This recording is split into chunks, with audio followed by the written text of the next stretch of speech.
మరోసారి మన జీవితాల్లో దేవుడు తన కృపను, తన దయా దాక్షిణ్యాలను దేవుడు విస్తరింపచేశాడని నేను జ్ఞాపకం చేస్తున్నాను. దానికి కారణం ఏమిటి అంటే మనం బ్రతుకున్నాం కదా. కీర్తనకారుడు ఏమంటాడంటే, ప్రభువా బ్రతికున్నాను కాబట్టి నేను నిన్ను స్తుతిస్తున్నాను అన్నాడు. సజీవులే కదా నిన్ను స్తుతిస్తారు, మంటి నిన్ను స్తుతిస్తుందా అని అడుగుతున్నాడు. నిజమే కదా, సజీవులే కదా దేవుని స్తుతిస్తారు. మన్ను నిన్ను స్తుతించునా, సమాధిలోకి వెళ్ళేవాళ్ళు నిన్ను స్తుతిస్తారా అంటున్నాడు. కాబట్టి బ్రతికున్నాం కాబట్టి మనం ఏం చేయాలి? దేవుణ్ణి ఇంకోసారి పెద్దగా స్తుతించాలి. బ్రతికున్నాం కాబట్టి కదా. మీకు ఒక విషయం తెలుసా? ప్రతి క్షణం దేవుడు మనల్ని బ్రతకనిస్తున్నాడు. కాబట్టి ఆ బ్రతుకుకి అర్థం ఉండాలి. దేవుని కొరకు జీవించినప్పుడు మన బ్రతుకుకి సార్థకత దొరుకుతుందని జ్ఞాపకం చేస్తున్నాను. కాబట్టి ఈ శ్రేష్టమైన సమయంలో దేవుని వాక్యం వినడానికి మరి దేవుడు మనల్ని మరొకసారి దేవుని సన్నిధికి నడిపించినందుకు నేను ప్రభువుని ఎంతో స్తుతిస్తున్నాను. ఈ ప్రాముఖ్యమైన సమయంలో ఈ ఉదయకాలమందు నేను మీ దృష్టికి బహుశా మీరు ఆ పేర్లు విన్నారో వినలేదో నాకైతే తెలియదు. బహుశా బైబిల్ గ్రంథం చదువుతున్నప్పుడు బహుశా ఆ పేర్లు మీకు ఎక్కడో తారసన పడి ఉంటాయి. మీరు చదివి దాటి వెళ్ళుంటారు ఖచ్చితంగా. ఎందుకంటే బైబిల్ చదువుతున్నప్పుడు ఖచ్చితంగా ఆ పేర్లు చదివి ఉండాలి. ఇంకొక విషయం ఏంటంటే, బహుశా ఆ పేర్లు కూడా బహుశా మీరు అంత స్పష్టంగా చదవలేదేమో అనుకుంటున్నాను నేను. ఇంతకీ ఈ ఇద్దరు వ్యక్తులు మీకు తెలుసా అనే ప్రశ్న నేను ఈ వాక్యానికి ప్రారంభంలో ఈ ప్రశ్నతో ప్రారంభిస్తున్నాను. ఇద్దరు వ్యక్తులు మీకు తెలుసా? స్క్రీన్ మీద ఒకసారి ఆ పేర్లు ఆలోచించండి, ఆ పేర్లు చూడండి. ఈ ఇద్దరు వ్యక్తులు మీకు తెలుసా? ఒకటి బెసలేలు, రెండు అహోలియాబు. ఒకసారి పలకండి అన్నమాట. ఒకసారి మీరు ఒక్కసారి ఎవరంతటి వాళ్ళు ఒకసారి చదవండి ఆ పేరు. బెసలేలు, దెన్ అహోలియాబు. బెసలేలు అది తేలిగ్గానే ఉంది, కొంచెం తర్వాత పదమే కొంచెం కష్టంగా ఉంది. అహోలియాబు, వీళ్ళిద్దరూ ఆలోచించండి. 20 లక్షల మంది జనాభాలో దేవుడు ఈ ఇద్దరిని కోరుకున్నాడు. చాలా ఆసక్తిగా ఉంది. మంచిర్యాల జనాభా, చుట్టుపక్కల జనాభా ఎంతమంది ఉంటారు? 1.5 మంది ఉంటారు. చీరాల్లో 1.5 మందిలో దేవుడు నిన్ను పేరు పెట్టి పిలిస్తే నీకు ఎలా ఉంటుంది మీరు ఆలోచించండి. లేదా మన ఊరికి ఎవరైనా ఒక ప్రధానమంత్రి లేదా ముఖ్యమంత్రి వచ్చాడు మన ఊరికి. సహజంగా ఎవరైనా సెలబ్రిటీ వస్తే మనం దారిలో రోడ్ షో జరుగుతుంది, మనం చూడడానికి ఇష్టపడి రోడ్డు పక్కన నుంచుంటాం కదా. అకస్మాత్తుగా నిన్ను పేరు పెట్టి పిలిస్తే ఎలా ఉంటుంది నీకు? చాలా గొప్పగా ఉంటుంది కదా. ఈ దినాన అబ్స్క్యూర్ వీరిద్దరూ ఈ ప్రపంచానికి తెలియపోవచ్చు. ఈ ఇద్దరు పేర్లు ఈ ప్రపంచం ఎన్నడూ వినకపోవచ్చు. కానీ నేనంటాను యాన్షియంట్ హీరోస్ వీళ్ళిద్దరూ, మరుగు చేయబడిన కథానాయకులు వీళ్ళు. వీరే లేకపోతే ఇశ్రాయేలీల యాత్ర సజావుగా జరిగేది కాదు. వీరే లేకపోతే ఇశ్రాయేలీలకి దేవుని ప్రత్యక్షత అంటే ఏంటో తెలిసేది కాదు. వీరే లేకపోతే ఇశ్రాయేలు జీవితంలో దేవునికి సంబంధం అంత మెరుగైన స్థితిలో ఉండేది కాదని జ్ఞాపకం చేస్తున్నాను. వీరిద్దరూ ఎవరంటే బెసలేలు, దెన్ అహోలియాబు. వీళ్ళిద్దరూ ఇంతకీ వీరిద్దరు ఏం చేసినట్టు? వీరిద్దరూ చేసిన అద్భుతమైన దేవుడు వీరిని ప్రత్యేకించుకున్నాడు. ఈ సత్యం ఎందుకు దేవుడు మన కొరకు రాశాడంటే, వీరెన్నడూ ఒక ప్రసంగం చేయలేదు. దేవుడు వీరిని పేరు పెట్టి పిలిచేదాకా అసలు 20 లక్షల మందిలో వీరు కూడా ఒకళ్ళలాగా ఉండిపోయారు. అకస్మాత్తుగా పిలుపు వచ్చింది, అకస్మాత్తుగా వారి జీవితం అద్భుతంగా మార్చబడింది. నేను ఒక మాట జ్ఞాపకం చేస్తున్నాను. ఏమో తెలియదు, దేవుడు ఏ సమయంలో నిన్ను పిలుస్తాడో, ఏ సమయంలో నిన్ను ప్రత్యేకించుకుంటాడో ఏమో మనకేం తెలుసు. మనం చేయాల్సిందల్లా ఒకటే, ఫెయిత్ఫుల్ ఇంటు ద లార్డ్. దేవునికి మనం ఎలా ఉండాలి? నమ్మకంగా ఉండాలి. దేవుడు నిన్ను వాడుకోడన్న విషయం మీకేమన్నా అపనమ్మకం ఉందా? లేదు. దేవుడు మనందరిని కూడా ఆయన వాడుకోవడానికి ఇష్టపడుతున్నాడు. ఆయన ఆలోచించండి, దేవుని దగ్గర యూజ్లెస్ ఏది కూడా లేదు కదా. ఈరోజు యూజ్లెస్గా మనం తయారయ్యాం, మనం పేరు పెట్టుకున్నాం. దేవుడి దగ్గర యూజ్లెస్ ఏది కూడా లేదు. ఈ ఇద్దరు ఆలోచించండి, 20 లక్షల మందిలో దేవుడు వీరిని ప్రత్యేకించుకున్నాడు. బెసలేలు దేవుడు సాక్ష్యం చెప్తున్నాడు. నిజంగా ఆలోచించండి. ఈ దినాన్ని జ్ఞాపకం చేస్తున్నాను. ఈ వాక్యంలో ఒక అద్భుతమైన విషయాన్ని ఈరోజు నేను చెప్పడానికి ఇష్టపడుతున్నాను. ఆలోచిద్దాం. చూడండి, పరిశుద్ధ గ్రంథంలో మనం ఆలోచించినప్పుడు దేవుడు ఆదాము అవ్వల్ని తయారు చేశాడు కదా. వాళ్ళని ఎక్కడ ఉంచాడు? ఏదెన్ తోటలో ఉంచాడు కదా. దేవుడు సాయంత్రం వేళ వాళ్ళ దగ్గరికి వచ్చేవాడు. ఎందుకంటే దేవునికి ఇష్టమైంది ఏంటంటే తన బిడ్డలతో నివాసం చేయాలని. అందరూ చెప్పండి, తన బిడ్డలతో కదా. ఇంకొక విషయం, దేవునికి ఇష్టమైంది ఏదైనా ఉందంటే తన బిడ్డలతో సంబంధం కలిగి ఉండాలని. దేవునికి ఇష్టం తన బిడ్డలతో ఆయన సంబంధం కలిగి ఉండాలి. అంటే ఆ బిడ్డలతో ఎప్పుడు మాట్లాడడానికి దేవుడు ఇష్టపడతాడు, కమ్యూనికేట్ చేయడానికి ఇష్టపడతాడు. అయితే ఏం జరిగింది? ఏదైనా తోటలో దేవుడు పాపం సాయంత్రం వస్తూ ఉండేవాడు వాళ్ళ కోసం. ఒక దినాన దేవుడు రాక కొరకు నిరీక్షించలేదు వాళ్ళు. దేవుడు రాకపోతే బాగుండు అనుకున్నారు. ఎందుకు? ఆ దినాన వారు తినవద్దన్న పండు కదా. ఆలోచించండి. ఇంకా దేవుడు రావడం మానేశాడు. ఎందుకు? వాళ్ళని వెళ్ళగొట్టేశాడు. మనిషి జీవితంలో ఏం ప్రవేశించింది? పాపం కదా. పాపం ప్రవేశించింది. పాపం ఉన్న చోట ఉంటాడా? ఉండడు. పరిశుద్ధుడు. ఎన్నటెన్నటికి పరిశుద్ధతయే ఆయన నివాస స్థలం. ఉండడు ఆయన. వాళ్ళని వెళ్ళగొట్టేశాడు. ఆలోచించండి. ఇంకా మనం ఆలోచించినప్పుడు జాగ్రత్తగా వినండి. ఇంకా దేవుడు మనుషులతో లేడు. ఆయన ఏదైనా తోట నుండి వెళ్ళగొట్టిన తర్వాత దేవుడు మనుషులతో ఆయన నివాసం చేయడం మానేశాడు ఆయన. అందుకే దేవుడు తిరిగి తన నిబంధన కొనసాగించడానికి, నీ సంతానానికి స్త్రీ సంతానానికి వైరం అని చెప్పి దేవుడు తిరిగి స్త్రీ సంతానంగా తన నిబంధనను కొనసాగించడానికి దేవుడు ఆదికాండం దగ్గర నుండి ఎక్కడి దాకా? ఆదికాండం 11వ అధ్యాయం దాకా. 12వ అధ్యాయానికి వస్తే దేవుడు తిరిగి నిబంధనను జ్ఞాపకం చేసుకొని నిబంధనను కొనసాగించాడు. ఆ నిబంధనకు గుర్తు అబ్రహామును పిలిచాడు కదా. అబ్రహాముని పిలిచాడు. అబ్రహాము దేవునికి లోబడి బయలుదేరి వెళ్ళాడు. నీలో నుండి రాజులు వస్తారు. ఆ రాజే యేసుక్రీస్తు వారు. ఆ రాజే స్త్రీ సంతానం కదా. ఇక్కడ వినండి. ఇప్పుడు ఆదికాండం అయిపోతుంది మనకి. ఆదికాండం ఏషేబు దగ్గరికి వచ్చాం. ఏషేబు ఐగుప్తుకు ప్రధాన అయ్యాడు. 70 మందిగా వెళ్ళిన ఐగుప్తు ఎన్ని లక్షల మంది అయ్యారు? ఎంతమంది అయ్యారు? 20 లక్షల మంది అయ్యారు. ఎన్ని సంవత్సరాలకి? 430 సంవత్సరాలకి. 430 సంవత్సరాలు బానిసత్వంలో మగ్గిపోయారు ఇశ్రాయేలీలు. వారందరూ ఏడ్చి మొరపెట్టారు దేవునికి. దేవుడే దిగి వచ్చాడు వారి మొరను విని ఐగుప్తు బానిసత్వం నుండి, ఇనప కొలిము నుండి బయటికి తేవడానికి. మనందరికీ తెలుసు, మోషే వెళ్ళాడు, ఐగుప్తు ప్రజలను బయటకు తీసుకొని వచ్చాడు. అయితే దేవునికి ఒక ఆశ కలిగింది. ఏంటో తెలుసా? ఇశ్రాయేలు సైన్యమునకు ముందు నడిచిన దైవమా అని పాట పాడతాం. పగలు మేఘస్తంభముగా, రాత్రి ఉండడానికి ఇష్టపడి వారిని నడిపించాడు. అయితే దేవునికి ఇంకా ఒక కోరిక. ఏంటో తెలుసా? కాదు నేను నా ప్రజల మధ్యే ఉండాలి. మేఘస్తంభముగా ఉన్న దేవుడు, అగ్నిస్తంభముగా ఉన్న దేవుడు, నా ప్రజలతో నేను వారి మధ్య ఉండాలి అని దేవుడికి ఒక కోరిక అయినప్పుడు వెంటనే మోషేని పైకి పిలిచాడు. దేవుడు కొండ మీదకి పిలిచాడు. మోషే, నేను మీతో ఉండాలనుకుంటున్నానయ్యా అన్నాడు.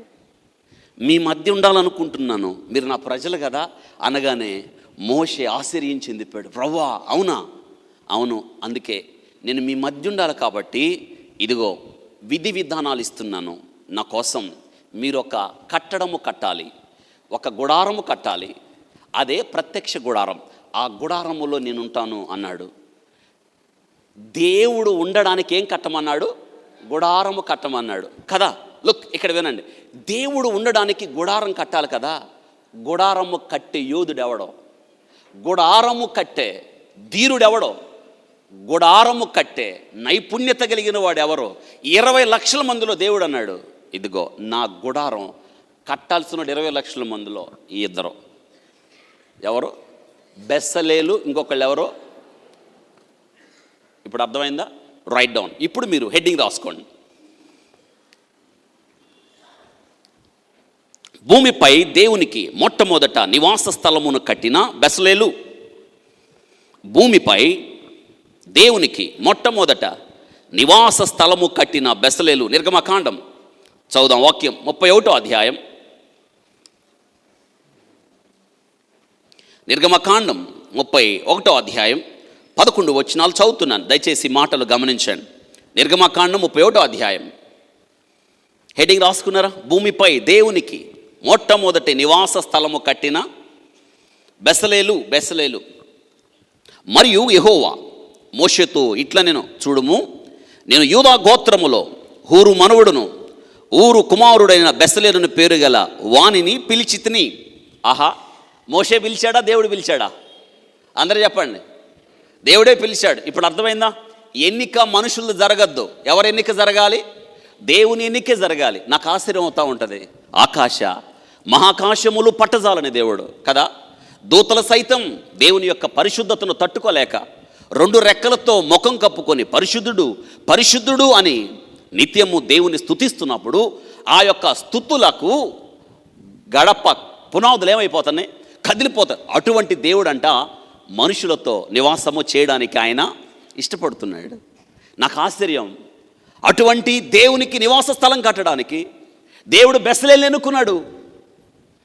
ఎవరి బెసలేలు? ఇదిగో బెసలేలు యొక్క పుట్టుపూర్వత్వాలు ఇక్కడ ఉన్నాయి. ఏంటంట, అతడు చూడుము అని చెప్తూ అంటున్నాడు, నేను యూదా గోత్రం. ఏ గోత్రం? అతను చూడండి, యూదా గోత్రములో హూరు మనవడును. అందరూ చెప్పండి, ఏ మనవడు? హూరు మనవడు ఊరు కుమారుడైన బెసలేలుని పేరు గల వానిని పిలిచితిని అన్నాడు. దాని తర్వాత అతడు చూడండి, అతని యొక్క గొప్పతనం దేవుడే చెప్తున్నాడు. విచిత్రమైన పనులను కల్పించుటకును, బంగారుతోనూ వెండితోనూ ఇత్తడితోనూ పని చేయుటకును, పొదుగుటకై రత్నములను సానబెట్టుటకును, కర్రను కోసి చెక్కుటకును, సమస్త విధములైన పనులు చేయుటకును, జ్ఞాన విద్య వివేకములను సమస్తమైన పనుల నేర్పును, వానికి కలుగునట్లు వానిని దేవుని ఆత్మపూర్ణునిగా చేసితిని. అండర్లైన్, వానిని దేవుని ఆత్మపూర్ణునిగా చేసితిని. దేవుడు ఏం చేశాడంట? చూడండి, అతను ఏం చేయడానికి దేవుడు అతనికి దేవుని ఆత్మనిచ్చాడంట. అంటే ఇప్పుడు ఒక విషయం అర్థమైంది.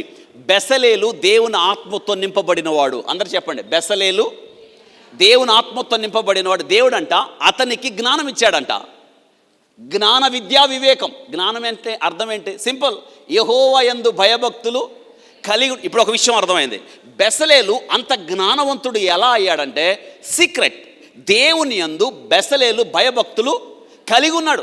ఇది ఈరోజు మనం జ్ఞానం కావాలి అంటాం. జ్ఞానము పొందడానికి ఎవరికి లేని జ్ఞానం, ఎవరికి లేని తలాంతు, ఎవరికి లేని యోగ్యత, ఎవరికి లేని నైపుణ్యం నీకు రావాలంటే సీక్రెట్ ఏంటంటే నువ్వు ఎంతగా భయభక్తులు కలిగి ఉంటావో, ఎంతగా దేవునికి దగ్గరగా జీవిస్తావో, ఎంతగా దేవుని కొరకు తృష్ణగొని ఉంటావో నీకు తెలియకుండానే నీ జీవితంలో దేవుడు ఒక నైపుణ్యత ఇస్తాడు.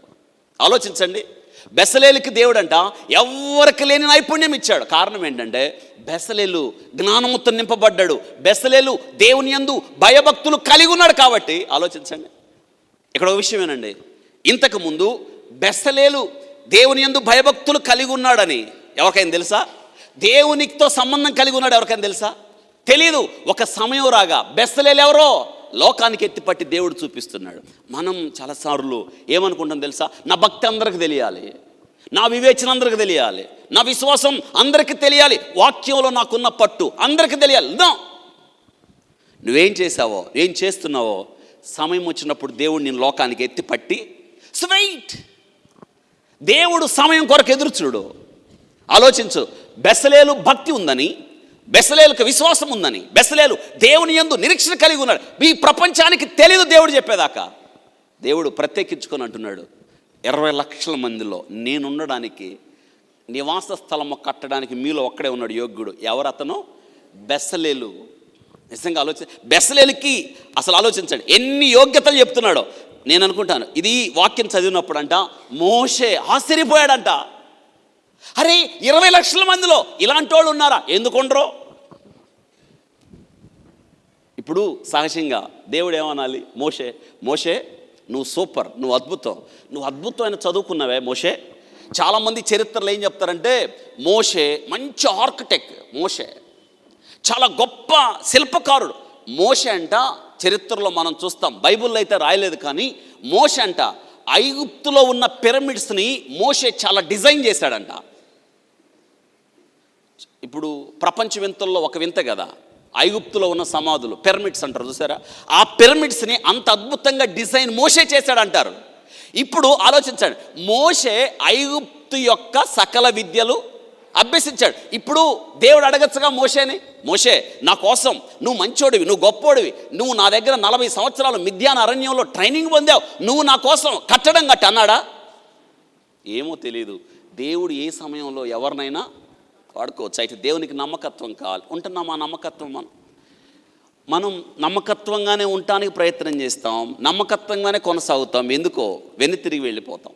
ఇక్కడ ఆలోచించండి, అక్కడ మనం ఆలోచించినప్పుడు చూడండి, అతనుకున్న తలాంతులంట విచిత్ర 3వ వచనం చదువుతున్నాను. విచిత్రమైన పనులను కల్పించుటకును, బంగారుతోనూ వెండితోనూ ఇత్తడితోనూ పని చేయుటకును, పొదుగుటకై రత్నములు సానబెట్టుటకును, కర్రను కోసి చెక్కుటకును, సమస్త విధములైన పనులను చేయుటకును, జ్ఞాన విద్యా వివేకమును సమస్తమైన పనులను నేర్పుటకును వానికి కలుగునట్లు వానిని దేవుని ఆత్మ పూర్ణునిగా. ఎన్ని ఉన్నాయండి? అబ్బో, ఎన్ని విద్యలు ఉన్నాయి. ఎవరికి? బెసలేలికి. మనకు ఒకటన్నా ఉందా? ఒకటి ఉంటే మనం ఏడుండం. ఏదైనా ఎవరికి లేనిది మనకుంటే చాలు. మనం అనుకుంటాం నన్ను మించినోడు ఎవరో, ఎవరికి లేని డిగ్రీ మనకుంటే చాలు, ఎవరికి లేని ఉద్యోగం మనకుంటే చాలు. ఇదిగో ఇన్ని ఉన్నాయి ఈయనకి. ఆలోచించండి, ఇన్ని అంటున్నాడు. ఏముంచాడంటే అతనిలో ఆ మాట అదే మనం అనుకున్నాం. అతనిలో దేవుడు అంటున్నాడు జ్ఞానము ఉంచి ఉన్నాను అన్నాడు. అతను జ్ఞాన విద్య వివేకములను సమస్తమైన పనులను కలుగునట్లు. జ్ఞానం ఎవరికి వస్తుంది? దేవుడు ఎవరికి జ్ఞానం ఇస్తాడు? దేవుని యందు భయభక్తులు కలిగి ఉండడమే జ్ఞానానికి మూలం కదా. యాకోబు భక్తుడు అంటాడు, ఎవరికైనాను జ్ఞానము కొదువుగా ఉన్న ఎడల అతడు దేవుణ్ణి అడగాలి కదా. అతడు ఎవరిని గద్దించక దేవుడు అంటే ధారాళంగా ఏమిస్తాడు? జ్ఞానాన్ని ఇస్తాడు. అమ్మ, అడుగుతున్నారా జ్ఞానాన్ని? ఏమడుగుతున్నాం మనం? ఉదయం లేచిన దగ్గర నుంచి ఇల్లి ప్రవ్వా, లోని ప్రవ్వా, వాళ్ళకి అది ఉంది, నాకు ఇది లేదు, నా బిడ్డలకి నువ్వు ఉద్యోగాలు ఇవ్వు, పక్కన వాళ్ళకి ఉద్యోగం వచ్చింది, నీ బిడ్డను కనికరించవా? ఇవి తప్ప ఎప్పుడైనా అడిగారా ఇట్లాగా? ప్రవ్వా, నా బిడ్డల్ని జ్ఞానంతో నింపు ప్రవ్వా, నీ జ్ఞానం కావాలి, లోకంలో బ్రతకడానికి నీ జ్ఞానం కావాలి, లోకంలో జీవించడానికి నువ్వు ఇచ్చే వివేచన కావాలి, నీవు తప్ప లోకంలో నాకేదొద్దు. అడిగారు ఎప్పుడైనా? ఈరోజు నువ్వు అలా అడిగితే జీవితం ధన్యమైద్ది. కానీ ఇంకా ఆ మెట్లోకి మనం ఎదగలేదు. నిజంగా బెస్లేలు ఎవరికి తెలియదు. ఇది నేను బెస్లేరు గురించి కొన్ని సత్యాలు మనం విన్నప్పుడు ఆశ్చర్యంపోతాం, గుండెలు ద్రవించిపోతాయి. బెస్లేలు ఇంత గొప్పోడా? అవును, బెస్లేలు ప్రపంచానికి తెలియని వ్యక్తి బెస్లేలు. అయితే ఆలోచించండి, బెస్లేలుకి ఇన్ని తలాంతులు ఇచ్చి అంటున్నాడు, అతనికి ఆత్మతో పూర్ణుడిగా చేశాను అని అంటున్నాడు. పూర్ణునిగా చేసి ఇతని 6వ వచనం, మరియు నేను దాను గోత్రములోని అహిసామాకు కుమారుడైన అహోలియాబు అతనికి తోడుగా చేసి ఇతని. అతనికి తోడుగా ఎవరు నుంచాడు? ఒకసారి పెద్దగా ఆ పేరు రావాలి మీకు, అహోలియాబు. అది ఆ పేరు. ఇంతకీ ఇతనే గోత్రం అంట. అందరూ చెప్పండి, ఇతనే గోత్రం, దాను గోత్రం కదా. ఈ దాను గోత్రములో అహోలియాబును ఎవరికి తోడుగా ఉంచాడు? బెసలేలు తోడుగా ఉంచాడు. మీకు అర్థం అవడం చెప్తాను. ఇప్పుడు గోడ కట్టేవాడు ఒకడైతే అందించేవాడు, దట్స్ ఆల్.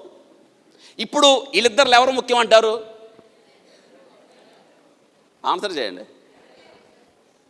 ఇప్పుడు గోడ కడతారు, మేషన్ కదా, మేస్త్రి గోడ కడతాడు, అందిస్తాడు, కింద ఒక ఇటుకలు కట్టే పైనుండి కడతాడు, ఇటుకలు అందిస్తాడు, ఆ మట్టి కలప అందిస్తాడు కదా.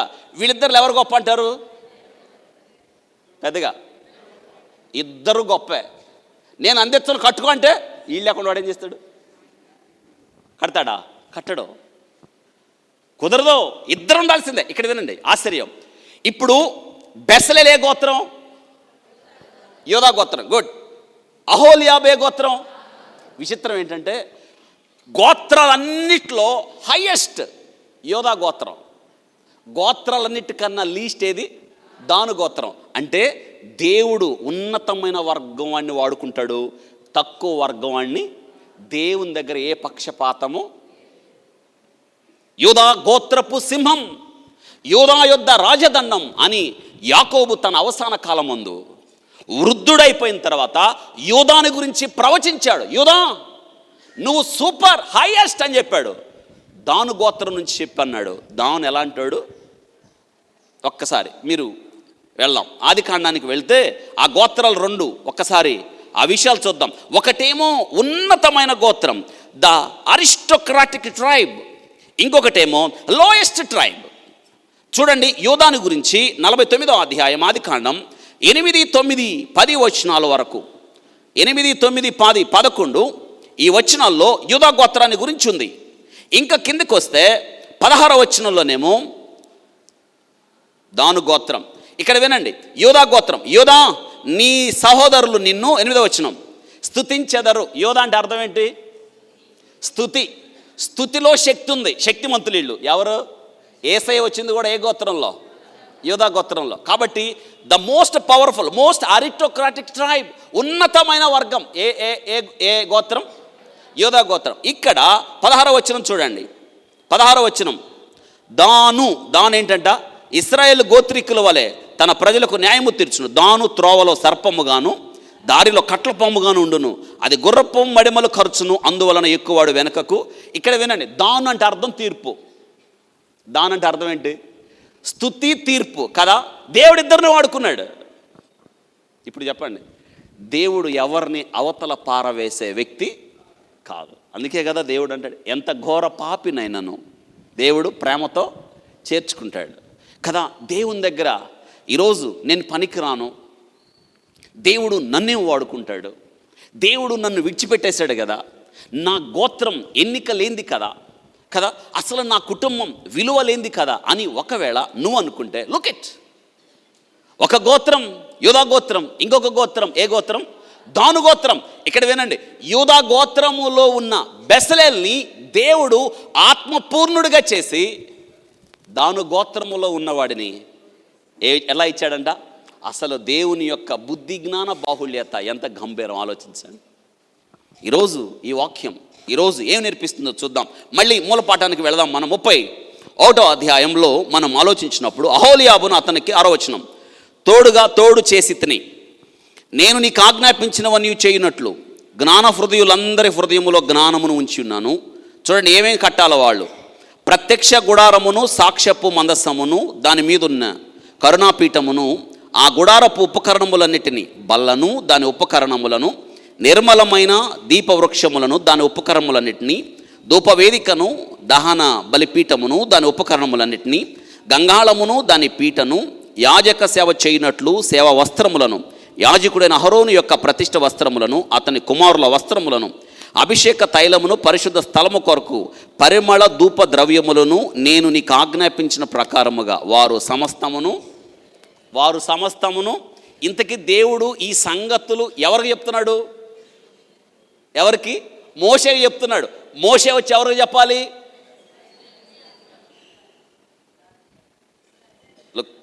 మళ్ళీ వినండి, ఇప్పుడు దేవుడు మోషేకి చెప్తున్నాడు, నేను మీ మధ్య ఉండునట్లుగా నాకు ఇవి కట్టాలని.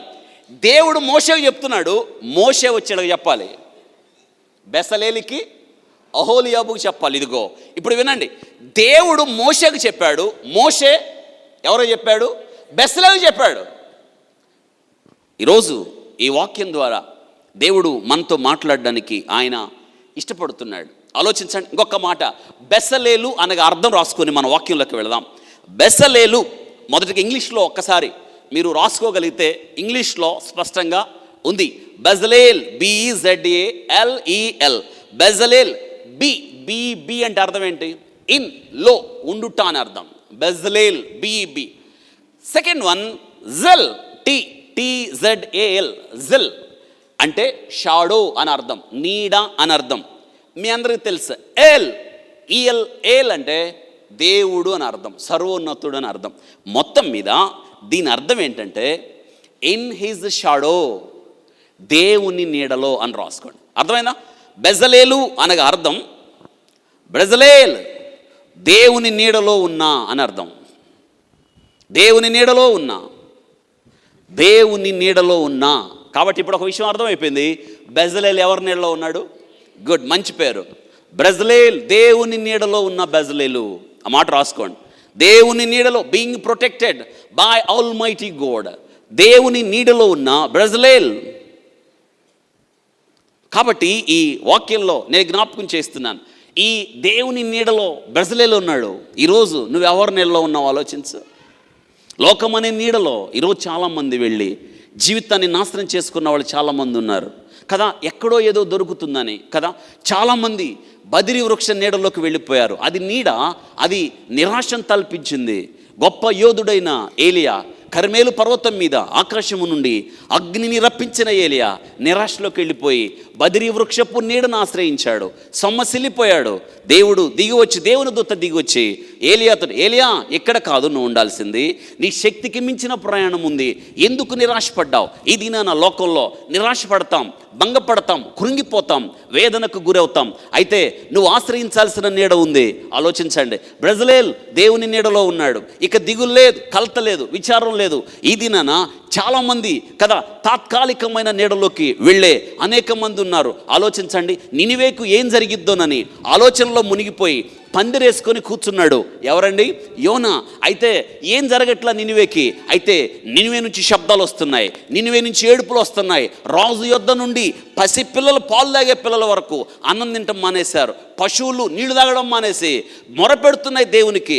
అయితే ఇక్కడ మనం ఆలోచించాల్సింది ఏంటంటే, యోనా ఏమో పైనుండి ఇంకా కురవదే, ఆకాశం నుండి అగ్ని రప్పించదే, దేవుడు ఎందుకు దీన్ని నాశనం చేయట్లేదు అన్నప్పుడు ఎండ తగిలే సందర్భంలో దేవుని అతనికి నీడ రావడానికి ఆ పందిరి పక్కన ఏమి మొలిపించాడు? సొర చెట్టుని. అయితే సొర చెట్టు నీడను చూసి చాలా సంతోషించాడు. అయితే చూస్తుండగానే సొర చెట్టు ఏమైపోయింది కదా. చాలామంది మన జీవితాల్లో కూడా చూడండి, తాత్కాలికమైనది చూసి సంతోషిస్తావు, తాత్కాలికమైనది చూసి ఆనందిస్తావు, తాత్కాలికమైన దాన్ని చూసి నాకు తిరుగులేదు, నాకు ఎదురులేదు అంటావు. ఈరోజు నేనంటాను, ఈ యోనా ఆ చెట్టు ఎండిపోయిన తర్వాత కలత చెందాడు, దుఃఖ చెందాడు, చచ్చిపోదాం అనుకున్నాడు. దేవుడు అంటున్నాడు, ఈరోజు ఏ నీడలో ఉన్నావు? బెజలేల్ దేవుని నీడలో ఉన్నాడు. అందుకే కీర్తనకారుడు 91లో ఒక మొదటి 2 వచనాల్లో మహోన్నతుని చాటున నివసించువాడే సర్వశక్తుని నీడను విశ్రమించేవాడు, ఆయన నాకు ఆశ్రయము, నా కోట, నేను నమ్ముకొను. దాని తర్వాత నేను యెహోవాను గూర్చి కదా, యెహోవాను గూర్చి చెప్పుచున్నాను. ఈ మాటలు బెజలేలుకు వర్తిస్తాయి. చెప్పగలవా? ఈ మాట చెప్పగలవా? ఏమో 91 కీర్తన ఎంతమందికి వచ్చు? అక్కడక్కడ కనిపిస్తున్నాయి చేతులు. ఎందుకని చెప్పండి, ఎందుకని రా? 91 కీర్తన కదా. మరి రాత్రిపూట భయం రాగానే కళ్ళు మూసుకొని, ప్రభా నువ్వు ఉన్నావు నాకంట, నువ్వు ఉంటాం కాదు, ఇదిగో ఇది చదువు. 91 కీర్తన ఎంత గొప్ప కీర్తన.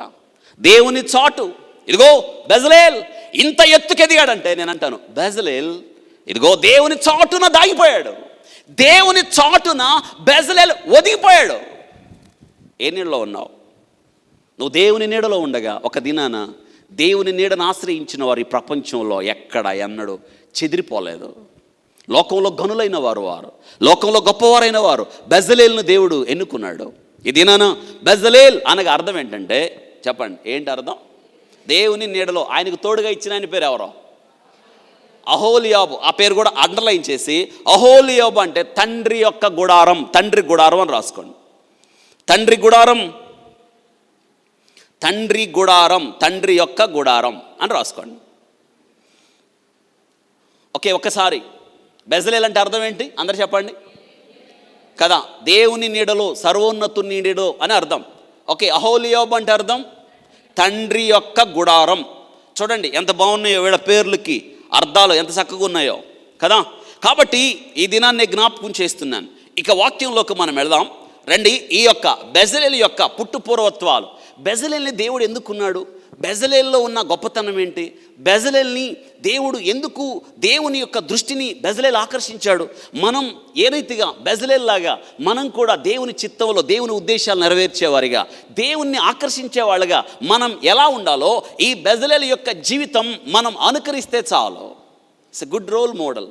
మరి ముఖ్యంగా యవనస్తులు ఎవరైనా ఉంటే జీవితంలో ఎదగాలి అని, గొప్ప వ్యక్తులుగా జీవించాలని, ఎవరికి లేని తలాంతు మీ జీవితంలో మీరు పొందుకోవాలని, ఎవరికి లేని నైపుణ్యం మీ జీవితంలో మీరు కనబరచాలని ఎవరైనా మీరు అనుకుంటే ఈ వాక్యం మీకు అప్లై.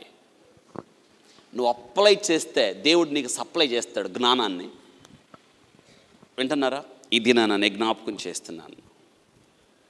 చిన్నతనంలో ఒకసారి బెంగళూరు మీటింగ్స్కి వెళ్ళాం. బెంగళూరు మీటింగ్స్కి వెళ్తే అక్కడ వాకింగ్ పెద్ద ఆయన, అక్కడ నేను childhood days 9th class I think 9వ తరగతి. అక్కడ ఒక పెద్ద ఆడిటోరియం, చాలా పెద్ద, దాదాపు 20,000 ఉన్నారు అక్కడ వాక్యం ఒక 90 years old man doctor Sumanth వాక్యాన్ని చెప్పడానికి ముందు వాళ్ళ కొడుకు ఒక పాట పాడారు. వాళ్ళ కొడుకు వచ్చాడు.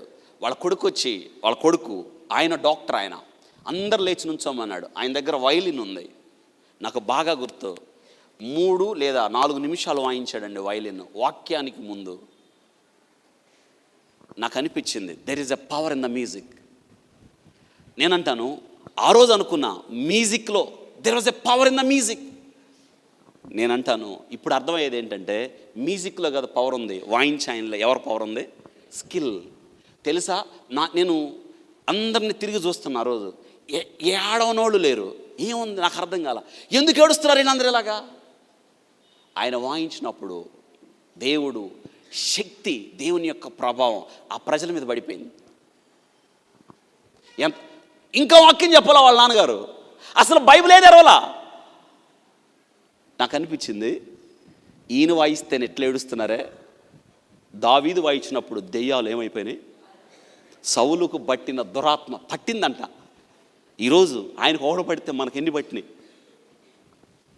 ఎన్ని పట్టినాయో అసలు ఆలోచించండి. ఈ పట్టబట్టేగా టయానికి రాము మనం కదా. ఎందుకు పట్టబట్టే కదా బైబిల్ చదవడం అదేదో పెద్ద ప్రాజెక్ట్ వర్క్ మనకి. అసలు బైబిల్ చదివితే కదా తొందరగా ఎప్పుడైపోద్ద పడుకుంటాం. బైబిల్ చదివితే చాలు, ఎక్కడ లేని నిద్ర, ఎక్కడ లేని ఆవలింతలో. ఆలోచించండి, న్యాయమా ఇది నీకు న్యాయమా కదా? ఆలోచించండి ఒక్కసారి. న్యాయం అంటారా ఇది ఏం చేయో, కానీ దేవుడు దీవెనలు కావాలి, తర్వాత దేవుడు ఆశీర్వాదం కావాలి. పడుకునేటప్పుడు ఆయన్ని పక్కనే ఉండాలి. న్యాయమా న్యాయం అంటారా? అస్సలు న్యాయం కాదు. ఈరోజు మీ జీవితంలో ఏం చేయాలో, నీ బాధ్యత ఏంటో దేవుడు మాట్లాడడానికి ఇష్టపడు. ఒకవేళ దేవుడు నీకు ఒక పని అప్పగిస్తే నీవు ఎలా ఉండాలి తెలుసా? టాప్ పైనకి వెళ్ళిపోవాలి. నువ్వు నీలాగా ఎవరు పని చేయొద్దు, నీలాగా తలాంతు చూపించగలని ఎవరు ఉండొద్దు, నీలాగా నైపుణ్యం చూపించగలని ప్రపంచంలో ఎవరు ఉండకూడదు. You are so unique. నువ్వే ఉండాలి. ఆ పని చేయడానికి నిన్నే పిలవాలి. 20 లక్షల మందిలో ఎవరు లేరు అలాంటోడు. ఏమి జీవితం. బెసలేలు, యవనస్తుడైన బెసలేలు. మోషే గుండెలు అవిసిపోయిన మోషేకి నేను ఎన్నుకున్నాను అంటే సహజంగా ఒక పెద్ద బాధ్యత మనకి అప్పగించాలనుకుంటామా లేదమ్మా? చెప్పండి. ఒక పెద్ద బాధ్యత ఎవరైనా ఈ ఊరికి పెద్ద రాజుగారు వచ్చి నీకు పెద్ద బాధ్యత కావాలంటావా, చిన్న బాధ్యత కావాలంటావా? కదా, చిన్న బాధ్యత ఇచ్చిన వెంటనే మరుక్షణం రాజీనామా. ఏగ పార్టీల్లో గోల. ఏమాత్రం తేడా వస్తే ఏంటది? రాజీనామా. మోషే రాజీనామా చేయలేదు. సహజంగా మనసు కష్టమైంది కదా. నేనుండగా ప్రభు నాకు ఇవ్వకుండా, పైగా శ్రేష్టమైంది దేవుడు ఎవరి మధ్యకి వచ్చేస్తున్నాడు? ప్రజల మధ్యకి వచ్చేస్తున్నాడు. ప్రజల మధ్య ఆయన ఉండడానికి ఆయన కట్టడం కావాలి. ఆ కట్టడం ఎవరు కట్టాలి? సహజంగా మోషే ఆశ ఉంటుందా లేదా కట్టాలని? చెప్పండి, ఉంటుందా లేదా? ఎందుకు? జీవితాంతం ఆ కట్టడంలో దేవుడు 1500 సంవత్సరాలు దానిలో ఉండబోతున్నాడు. 1 సంవత్సరం కాదు, 2 సంవత్సరాలు కాదు, ఎంతకాలం? 1500 సంవత్సరాలు. దెన్ 1500 సంవత్సరాలు, చాలా ఆశ్చర్యం, 1500 సంవత్సరాల తర్వాత దేవుడు ఈ యొక్క యోధా గోత్రికుడు కట్టిన కట్టడం నుండి తిన్నగా ఇంకొక యోధా గోత్రాలు కట్టిన కట్టడంలోకి వెళ్ళిపోయాడు. దావీదు కోరిక కలిగింది ఆలయం కట్టడానికి. వద్దు, నీ కొడుకు కడతాడన్నాడు. ఎవరు కట్టారు? ఆయన కూడా ఏ గోత్రం? యోధా గోత్రం. ఇక్కడ ఆలోచించండి, దేవుడు రానున్న 1500 సంవత్సరాలు అదే కట్టడంలో ఉండబోతున్నాడు.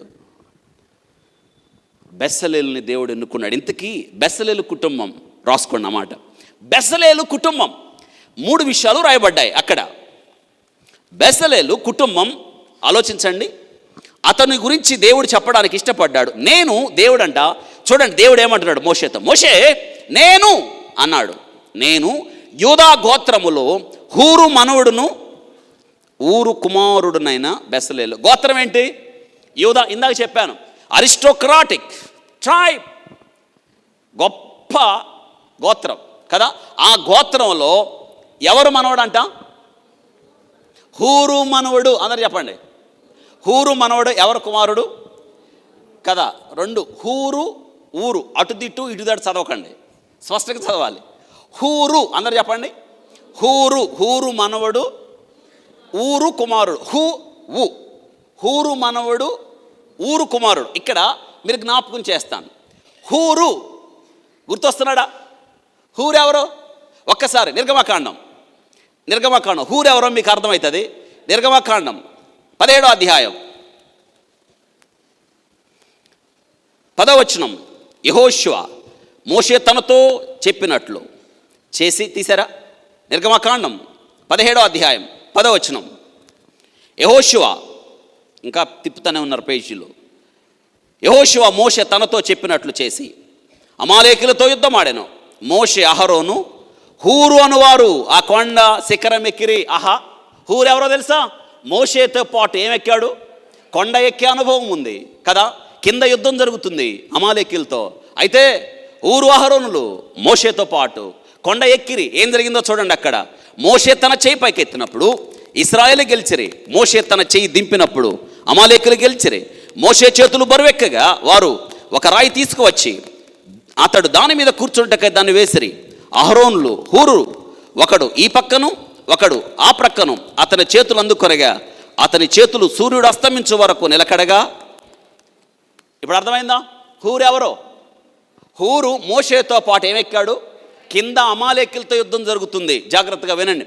ఇశ్రాయేలీలు ఎర్ర సముద్రమును దాటిన తర్వాత 430 సంవత్సరాలు ఐగుప్తు బానిసత్వం తర్వాత ఇశ్రాయేలీలు వారి జీవితంలో వారు చేసిన మొట్టమొదటి యుద్ధం ఇక్కడ చదువుకుంటున్న వాక్యం. ఇశ్రాయేలీలకి వారి జీవితంలో ఎర్ర సముద్రం దాటిన తర్వాత వారికి ఎదురొచ్చిన మొట్టమొదటి శత్రువు అమాలేకు. వాడే శత్రువు కదా. వాడితో యుద్ధం చేయడానికి ఇక్కడ వినండి, మోషే కత్తి చేత కొండ కింద మోషే చేతిలో యెహోషువ చేతిలో కత్తి ఉంది. కొండ కింద యెహోషువ కత్తితో యుద్ధం చేస్తున్నాడు. కొండపైన మోషే ఏం చేస్తున్నాడు? ఇప్పుడు మోషే కూడా యుద్ధం చేస్తున్నాడు. ఇక్కడేమో శరీరంతో యుద్ధం, అతడేమో ఆత్మతో పోరాటం. ఇక్కడ వినండి, మోషే ప్రార్థన చేసినప్పుడు మోషే చేతులు ఎత్తడం అంటే ప్రార్థన చేయడం. మోషే చేతులు ఎత్తినప్పుడు ఇశ్రాయేలు గెలిచారంట, అంటే ప్రార్థన చేసినప్పుడు. మోషే ఎంతసేపు ఎత్తుతారు చేతులు? మోషే చేతులు బరువెక్కిపోయిన కింద దించినప్పుడు ఎవరు గెలుస్తున్నారు? అమాలేకు. ఇప్పుడు ఇశ్రాయేలీలే గెలవాలంటే మోషే చేతులు ఎత్తే ఉంచాలి. ఎంతసేపు ఎత్తుతాడు? తిమ్మిరెక్కిపోయినాయి. అప్పుడు మోషేతో పాటు తోడుగా వెళ్ళారే కదా కొండ మీద. హూరు అహరోన్లో ఒక రాయి తెచ్చి దాని మీద మోషేని కూర్చోబెట్టి అటుపక్క హూరు ఇటుపక్క అహరోను చెయ్యెత్తి పట్టుకున్నారు. ఇప్పుడు వినండి, హూరు ఎవరంటే మోషే చెయ్యెత్తి పట్టుకునేవాడు. ఇక్కడ వినండి, అంటే హూరు అంటే అర్థం, ఆ మాట కూడా రాసుకోండి.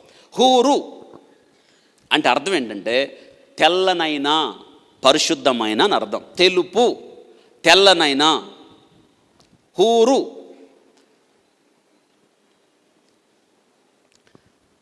ఓకే. ఇప్పుడు మనం ఆలోచించండి, జాగ్రత్త వినండి. ఇప్పుడు చేతులెత్తి పట్టుకున్నాడంటే హూరు కూడా చేతులు ఎత్తాడనే కదా అర్థం. అంటే హూరు కూడా ప్రార్థన చేసేవాడనే కదా అర్థం. దేవునితో సంబంధం కలిగి ఉన్నాడనే కదా అర్థం. ఇప్పుడు వినండి, ఇశ్రాయేలీలు అమాలేకుల మీద గెలవడానికి ఎవరి పాత్ర కూడా ఉంది? హూరు పాత్ర కూడా ఉంది. చాలామంది ఏమంటారంటే హూరు అనే ఈయన మిరియాము ఉంది కదా, మిరియాముకు భర్త చరిత్రలో ఇక్కడ మనకు రాయబడలేదు, కానీ మోషేకి మామ అవుతాడు, బావ అవుతాడని చెప్పారు. ఇది కొంత వ్యాఖ్యానాలు నాకు సరిగానే అనిపించినాయి, అయితే మనకు ఆధారం లేదు కాబట్టి ఇక్కడ జాగ్రత్త వినండి. ఇప్పుడు హూరు, జాగ్రత్త వినండి, హూరు మనవడు. నాకు అనిపించింది తాత భక్తి ఎవరికి వచ్చింది? మనవడికి. అమ్మ ఇక్కడ ఎవరైనా తాతలు ఉన్నారా? తాతలుంటే నువ్వు నిజమైన భక్తి చేస్తే, లేదా అమ్మమ్మలుంటే నాయనమ్మలుంటే నిజమైన భక్తి చేస్తే నీ భక్తి నీ బిడ్డలకి తర్వాత నీ మనవాళ్ళకి మనవరాలకి రావాలి. ఆహా ఎంత గొప్ప విషయం! కొండ మీద హూరు చేసిన భక్తి, దాని తర్వాత అలా కుమారుడు ఎవరంట కదా, హూరు మనవడను ఊరు.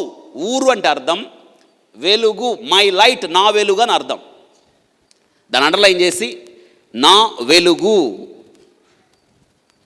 ఇప్పుడు 3 పేర్లకు అర్థాలు వచ్చినాయి మీకు. తాత పేరుకి అర్థం ఏంటి? తెల్ల, పరిశుద్ధం, తర్వాత తండ్రికి వెలుగు.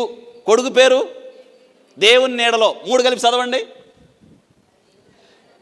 పరిశుద్ధుడైన, తర్వాత వెలుగుతో నింపబడిన, దేవుని నీడలో ఉన్న బెసలేలు. అందరూ చెప్పండి ఈ మాట. 3 చెప్పలేరేమో. పరిశుద్ధమైన, దేవుని వెలుగులో ఉన్న, తర్వాత దేవుని నీడలో ఉన్న బెసలేలు. ఇది 3 జనరేషన్స్. అర్థమైందా? కాబట్టి బెసలేలు అనేవాడు, మీరు ఇంటికి వెళ్ళిన తర్వాత మీరు ఇది వెతికి చదువుకోండి. బెసలేలు అనేవాడు యోధా యొద్ద నుండి, మీకు తరాలు చదివితే 42 తరాల్లో బెసలేలు అనేవాడు యోధా వద్ద నుండి మొదలు పెడితే 7వ తరం వాడు. గుర్తుందా? యోధా, తర్వాత పెరేజ్, తర్వాత హెస్రోన్, దాని తర్వాత కాలేబు, దాని తర్వాత హూరు, దాని తర్వాత ఊరి, తర్వాత బెసలేలు. 7వ తరం వాడు. ఇంటికి వెళ్ళిన తర్వాత చూడండి. రైట్, ఇక వాక్యంలోకి మనం వెళదాం. ఇది ఉపోద్ఘాతం, మనం నేర్చుకోవాల్సిన ఇది ఉపోద్ఘాతం. రైట్, ఇప్పుడు మనం చూద్దాం. సర్వోన్నతుని నీడలో ఉన్న బెసలేలు యెహోవాయే. ఆలోచించండి, సర్వోన్నతుని నీడలో ఉన్న బెసలేలు. నీడలో ఉన్నాడు ఆయన. ఇందాక జ్ఞాపకం చేసిన కదా, అవును, సర్వోన్నతుని నీడలో ఉన్నాడు. ఆయన జీవితానికి తిరుగుంటుందా? ఆయన జీవితానికి ఎదురుంటుందా? ఆలోచించండి. ఎవరి నీడలో నువ్వు ఉన్నావు? ఎవరి నీడను నువ్వు ఆశ్రయిస్తున్నావు? ఇది నన్ను జ్ఞాపకం చేస్తున్నాను. అవును, కీర్తనకారుడు 121వ కీర్తన 5వ శరణంలో అంటాడు, యెహోవాయే నిన్ను కాపాడువాడు, నీ కుడి పక్కన యెహోవా నీకు నీడగా ఉండును. ఎంత మంచి మాట! నీ కుడి పక్కన యెహోవా నీకు నీడగా ఉండును. యెషయా భక్తుడు ఇంకొక అడుగు ముందుకేసి అంటాడు, ఆయన తన చేతి నీడలో నన్ను దాచునుగాక. అందరూ చెప్పండి, మనం ఎవరి చేతి నీడలో ఉండాలి కదా? ఆలోచించండి. మనం చాలాసార్లు ఎక్కడి నీడకో వెళ్తాం, ఎవరినో ఆశ్రయిస్తాం. నీ జీవితంలో ఎవరిని ఆశ్రయించొద్దు. మనుషులను నమ్మితే మోసపోతావు. అందుకే ఈరోజు నేను జ్ఞాపకం చేస్తున్నాను, రాజులను నమ్ముట కంటే యెహోవాను ఆశ్రయించుట. ఈరోజు ఆలోచించు. ఈ దినాన ఈ వాక్యంలో నేను జ్ఞాపకం చేస్తున్నాను. రండి ప్రభు దగ్గరికి, ఆయన నీడలోకి రండి. బెసలేల్ దేవుని నీడలో ఉన్నాడు. ఎంత చక్కగా పెట్టారు తాత తండ్రులు కలిపి ఆయనకు పేరు పెట్టాడు. నాయనా, నీవు ఎప్పుడు ఎవరి నీడలో ఉండాలి? ఎప్పుడని చెప్పారా మీ పిల్లలకి? ఇప్పుడు చెప్పండి. నాయనా, దేవుని నీడలో ఉండాలి. దేవుని నీడలో, నేనంటాను సిలువ నీడలో ఇప్పుడు ఉండండి కదా. అలా చెప్పాలి మీరు మీ బిడ్డలకి కదా. మనం అనుకుంటాం నీ బిడ్డలకి కొంతవరకు నువ్వు భవిష్యత్తు ఇవ్వగలుగుతావు, నీకున్న స్థితిని బట్టి కొంతవరకు నీ బిడ్డల్ని నడిపించగలుగుతావు. ఈరోజు నేను జ్ఞాపకం చేస్తున్నాను, దేవుని నీడలోకి రండి. నువ్వు రాగలిగితే నీ బిడ్డల్ని నీవు తీసుకురాగలుగుతావు. నువ్వు రాకుండా నీ బిడ్డల్ని ఎన్నడూ కూడా తీసుకురాలేవు. ఎందుకో తెలుసా? లోకం భయానకం. దేవుని నీడలో తప్ప నీ బిడ్డలు ఎక్కడ ఎదగలేరు. 3 నెలలు పెంచింది, ఇంకా వల్ల కాల. మోషేను 3 నెలలు పెంచింది, తన నీడలో దాచేసింది, ఇంకా పని అవ్వలేదు. అందుకు ఒక విషయం అర్థమైంది, ఇంకా నా వల్ల కాదు. అందుకే ఎవరి చేతుల్లోకి వదిలేసింది? జమ్ము పెట్టె చేసి, లుక్, కీలు పూసి. ఎంత మంచి మాట! కీలు పూసి. దాన్ని గ్రీకు పదం ఏముందంటే, కీలు అనే మాటకి ఏముందంటే కెఫర్ అనే పేరుంది. అంటే అర్థం ఏంటంటే కప్పడం అని ఉంది. ఇంకొకటి స్వచ్ఛమైన తెలుగులో ప్రాయచిత్తం అని ఉంది. ఇప్పుడు మన భాషలో నీడలో అని ఉంది. కెఫర్ గ్రీక్ పదం. అక్కడ ఏం వాడారంటే కెఫర్ అనే పదం. అంటే ఈ మోషేని 3 నెలల తర్వాత నీడలో పెట్టింది. ఆ నీడ దేవుని నీడ. ఏ నీడలో పెడుతున్నావు? ప్రభా, నీ నీడలో పెట్టుకో ప్రభా నా బిడ్డని అని అన్నావు ఎప్పుడైనా? అనాలి. నువ్వంటే దేవునికి ఇష్టం. నీ చాటున పెట్టుకుంటే బిడ్డ పాడైపోతాడు. నీ వల్ల కాదు, నీ చేత కాదు. మోషే తన తల్లిదండ్రుల్లో ఆమ్రాము యొక్క బెదలు 3 నెలలు వాళ్ళ నీడలో ప్రయత్నం చేశారు. వాళ్ళ వల్ల కాల. ప్రాయచిత్తం ఆధారంగా అనగా కీలు పూసే జమ్ము పెట్టెలో దేవుని నీడలో విడిచిపెట్టారు. ఆలోచించండి, మోషేకి ఏమన్నా అయిందా? అద్భుతం. దేవుని నీడలోకి వదిలిపెట్టిన మోషే 127 సంవత్సరాలకి కంటి చూపు తగ్గలేదు. సత్తువ నీ బిడ్డలో ఎట్టున్నారు ఆలోచించండి. అంటే మోషే బలం లోకంలో కరిగిపోలేదు, మోషే శక్తి లోకంలో కరిగిపోలేదు, మోషే సత్తువ లోకంలో నీడలాగా కరిగిపోలేదు. అందుకే దేవుడు ఈ మాట రాశాడు, నీ బిడ్డల్ని దేవుని నీడలోకి తీసుకురాగలిగితే ఒక బెసలేలు కాగలుగుతాడు. నీవు దేవుని నీడలోకి నువ్వు వచ్చి రాగలిగితే నీ బిడ్డ ఏమవుతాడు తెలుసా? ఒక బెసలేలు కాదు, ఒక అహోలియావే కాదు, ఒక మోషే. ఎందుకు రాశాడు కదా మోషే? నేను అంటాను, ఒక అద్భుతమైన విషయం ఏంటి, నేను ఒక బుక్ చదువుతున్నప్పుడు మోషే అద్భుతంగా ఉన్నాడంట, చచ్చిపోయేటప్పుడు కూడా. బలం ఏమిటి, ఇంత బలంగా ఉన్నాడు మోషే? సింపుల్ సీక్రెట్ ఒకటే, మోషే 3 నెలలప్పుడు వాళ్ళ తల్లిదండ్రులు ఎవరి నీళ్ళలో పెట్టేశారు? దేవుని నీళ్ళలో. ఈ దినాన్ని జ్ఞాపకం చేస్తున్నాను. అందుకే సర్వోన్నతుని చాటును నివసించువాడే సర్వశక్తుని నీడను విశ్రమించువాడు. ఈరోజు ఏ నీళ్ళలో ఉన్నారు చెప్పండి? ఏ నీళ్ళలో ఉన్నావు? అవును. కాబట్టి బెసలేలుకు తోడుగా దేవుడు ఎన్నుకున్న మరొక వ్యక్తి అహోలియాబు. ఇందాక చెప్పాను, అహోలియాబు దాను గోత్రికుడు కదా. ఇక్కడేమో అహోలియాబు, ఇందాక చెప్పాను తండ్రి గుడారం అని అర్థం అహోలియాబుకి. ఒక వ్యక్తి ఏమో అరిస్టోక్రాటిక్ ట్రైబ్, ఇంకొక వ్యక్తి ఏమో వెరీ లోయెస్ట్ ట్రైబ్. ఒక విషయం ఏమర్థమవుతుంది తెలుసా? దేవుడు the great and low are equal in the sight of God. దేవుని యొక్క దృష్టిలో ఒక ఉన్నతమైన వాడు. దేవుని దగ్గర ఏం తేడాలు లేవు. ఆలోచించండి, ఉంటాయా? ఏం లేవు. ఎవరైనా సమానం. ఎందుకో తెలుసా?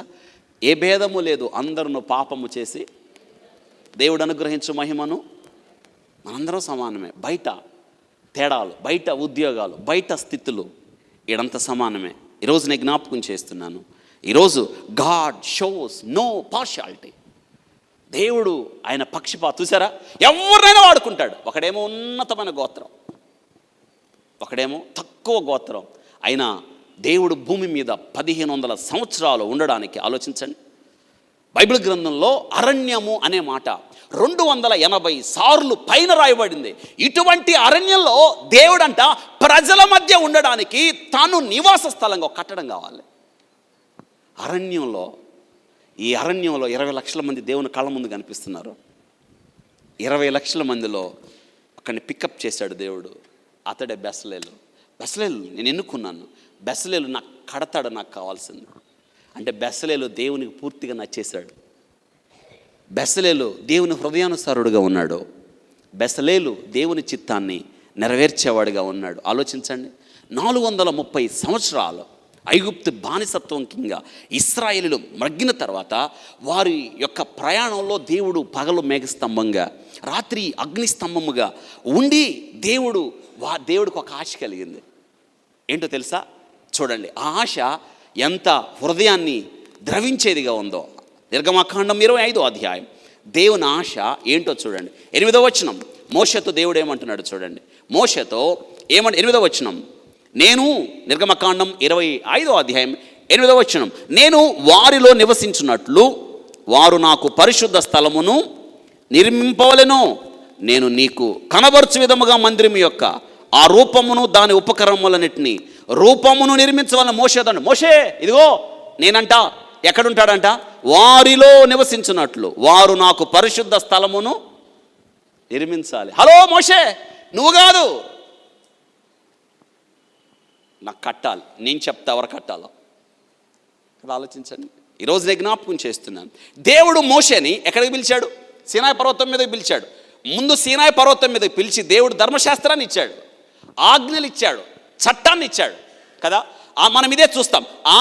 మనం నిర్గమకాండం 19వ అధ్యాయం నుంచి 24వ అధ్యాయం వరకు కూడా దేవుడు ధర్మశాస్త్రాన్ని ఇవ్వడం చూస్తాం. దెన్ ఇక్కడ 25 నుంచి 34 అధ్యాయాల దాకా ఇదిగో దేవుడు చెప్పాడే తను ఉండడానికి ఏం కట్టాలో. ప్రత్యక్ష గుడారం, మందసము, యాజక వస్త్రాలు, ధూప ద్రవ్య నైవేద్యాలు, ఇవన్నీ కూడా దేవుడు ఎలా చేయాలో నిర్గమకాండం 25 నుంచి 34 వచనాల వరకు కూడా. ఇప్పుడు వినండి, మన సొంత ఆలోచనలకి తావు ఇక్కడ లేదు. అందుకే దేవుడు అంటున్నాడు, నేను చెప్పినట్టు చేయి మోషే కదా. కాబట్టి దేవుని సేవ దేవుడు చెప్పినట్టే, సొంత ఆలోచనలు పనికిరావు. దేవుని వాక్యం ఉన్నదన్నట్టు చెప్పాలి. అందులో కలిపి చెరిపెడి బోధలు ఉండటానికి వీల్లేదు. ఈ మోటలు ఎవరిని రక్షించలేవు. తాత్కాలికంగా మీకు సంతోషాన్ని ఇవ్వచ్చు, కానీ నిత్య నాశనానికి తీసుకొని వెళ్తాయి. వాక్యం ఉన్నదన్నట్టు చెప్పాలి. చూసారా మోషేకి దేవుడు ఏమంటున్నాడో. కాబట్టి దేవునిచ్చే ఎన్నుకొనబడిన బెసలేలు. ఎన్నిక దేవుని యొద్ద నుండే జరగాలి. Divinely appointed architect, divinely appointed, దైవీకంగా ఎన్నుకున్నాడు. ఈరోజు నేను జ్ఞాపకం చేస్తున్నాను, దేవుని పని ఎవరు చేయాలి తెలుసా? దేవుని చేత ఎన్నిక చేయబడిన వారే దేవుని పని చేయాలి. అమ్మ వింటున్నారా?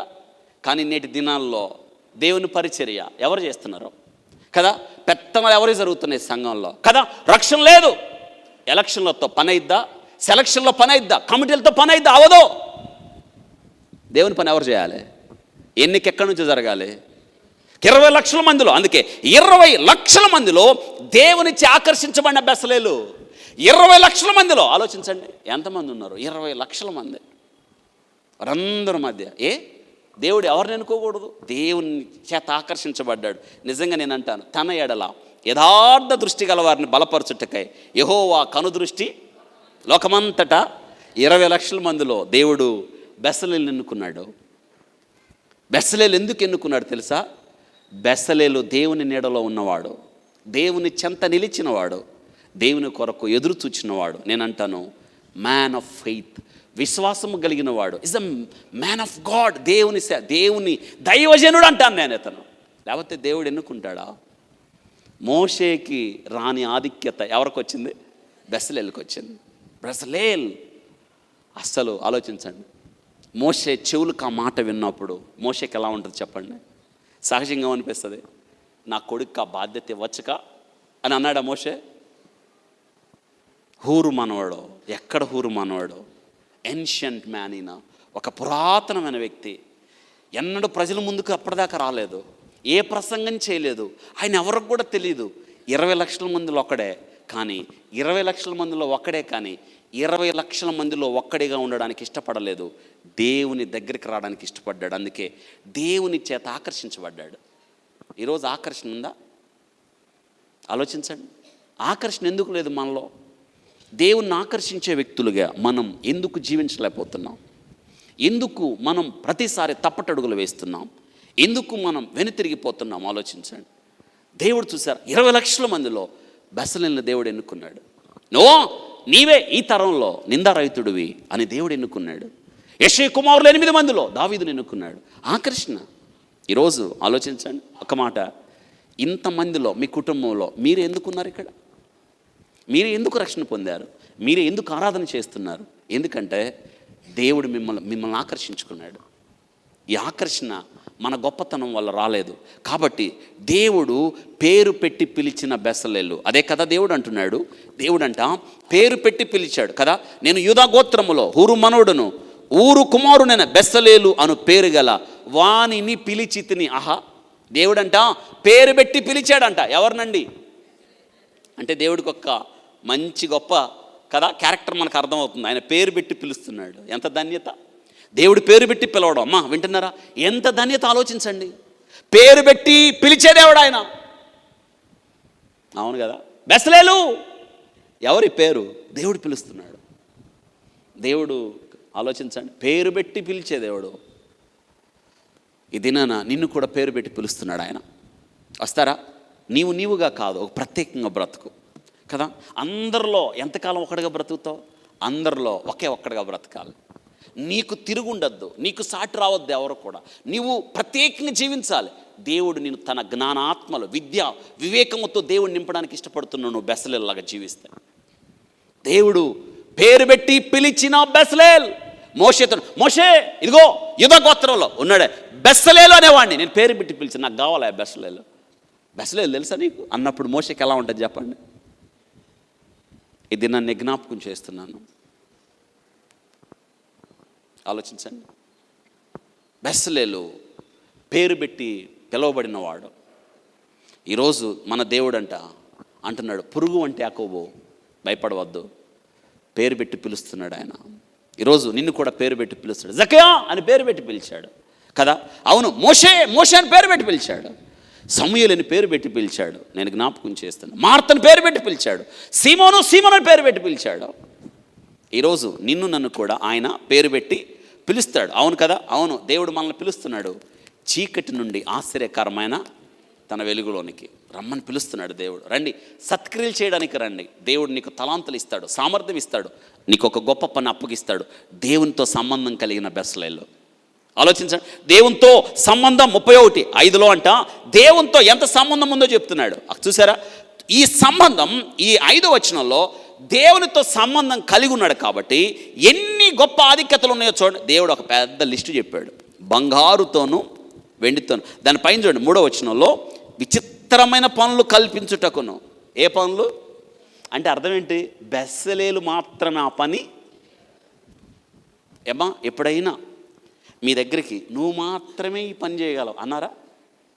నువ్వు మాత్రమే ఈ పాట పాడగలవు, నువ్వు మాత్రమే ఈ వాక్యం చదవగలవు, నువ్వు మాత్రమే నా కోసం నిలబడగలవు, నువ్వు మాత్రమే విశ్వాసంగా నిలబడగలవు, నువ్వు మాత్రమే పరిశుద్ధుడు చెప్పారు ఎవరైనా? చెప్పలేదు కదా. ఎందుకని అలా జీవించలేకపోతున్నారు? ఈరోజు నీవు కాదు, నువ్వు ఒక్కడవే. You are so unique. దేవుడు నిన్ను ఒక ప్రత్యేకమైన వ్యక్తిగా దేవుడు చూడడానికి ఇష్టపడుతున్నాడు. ఆలోచించండి, దేవుడికి ఎంత సంతోషం. నువ్వు ప్రత్యేకంగా ఇంకా గొప్పగా ఊహించలేనంత ఎత్తుకి నువ్వు ఎదుగుతుంటే దేవునికి ఎంత సంతోషం. ఆలోచించండి. ఈరోజు నేను జ్ఞాపకం చేస్తున్నాను, నీ ముందు నిచ్చెన వేయబడింది. యాకోబు ఇక్కడికి ఎక్కే బాధ్యత ఎవరిది? నిచ్చెన ఉంది కదా, నిచ్చెన వేయబడింది. ఏ స్థలంలో నిచ్చెన వేయబడింది? ఏ స్థలం అది? పాడైన భీకర ధ్వని కలిగిన అరణ్యం, ఎడారి. ఎవరైనా ఉన్నారో మనుషులు అక్కడ? ఎవరు కూడా లేరు, చీకటి. అక్కడికి నిచ్చెన వేయబడింది. నిచ్చెన వేసింది ఎవరో? దేవుడు కదా. దేవుడు ఒక ఇన్విటేషన్ ఇచ్చాడు, ఒక ఆహ్వానం. ఇక్కడికి ఎక్కి రమ్ము, నీకేం భయం లేదు. పైగా ఆ నిచ్చెన మీద ఒక్కడే ఎక్కాల్సిన అవసరం లేదు. ఎవరు ఎక్కుతున్నారు? ఇది కూడా లేదు. పైగా మనం కింద దేవుడికి ముందుగానే తెలుసు, ప్రభువా నేను ఒక్కడిని ఎక్కలేనంటావని కదా. మనం ఎంత తెలివిగలవాళ్ళం తెలుసా? ప్రభువా ఏదో ఒకటి. అందుకే దేవదూతలు ఎక్కుతూ, అంటే నువ్వు ఎట్టి పరిస్థితుల్లో పడవ, దేవదూతలు పట్టుకుంటాయి. ఎక్కే బాధ్యత నీది. ఎక్కుతున్నారా అమ్మ? వింటున్నారా? ఎక్కుతున్నారా? ఎక్కట్లేదు. నేను కిందే ఉంటామంటే ఎట్ట? లేదు బ్రవ్వ, కిందే ఉంటామంటే కష్టం. దేవునితో సంబంధం, అవును కదా.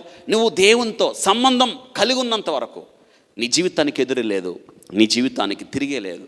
దేవుడు తోడుగున్నప్పుడు. అందుకే దావీదు అంటాడు, నాకైతే దేవుని పొందు ధన్యకరం.